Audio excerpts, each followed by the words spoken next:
പപ്പ എവിടെയോ സാധനം വാങ്ങിക്കാൻ പോയി. ചേച്ചി പഠിക്കുവാണ്. തുത്തുക്കാവയും മമ്മിയും ഇങ്ങനെ ഇരിക്കുവാണ്. ഫോണിൽ മമ്മി എന്തൊക്കെയോ നോക്കിയപ്പോൾ ശുശുക്ക് അവൾക്ക് വല്ലാതെ ബോറടിച്ചു. അപ്പം തുത്തുക്ക് അവൾക്ക് എന്താണ് പ്രശ്നം നമുക്ക് ചോദിച്ചു നോക്കാം. തുത്തുക്ക് വാവാ, എന്തോ പറ. തുത്തുക്ക് വാവ എന്താ ചെയ്യുന്നേ? ഇനി ഉണ്ട്. തുത്തുക്ക് അവിടെ പപ്പ എവിടെ പോയി? ഓഫീസിൽ പോയോ? ഓഫീസിൽ സാധനം വാങ്ങിക്കാൻ പോയതല്ലേ? എന്ത് സാധനം വാങ്ങിക്കാൻ പോയതാ? കദളിയും ബിസ്ക്കറ്റും വാങ്ങിക്കാൻ പോയതാ പപ്പ. ചേച്ചുട്ടി എവിടെ പോയി? പഠിക്കാൻ പോയി ചേച്ചുട്ടി. തുത്തുക്ക് അവൾക്ക് മാത്രം പഠിക്കാനൊന്നുമില്ല. തുത്തുക്ക് അവൾക്ക് പഠിക്കാനുണ്ടോ? എന്തേ ഇല്ലാത്തേ?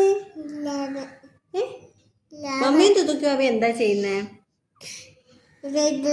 ഇത്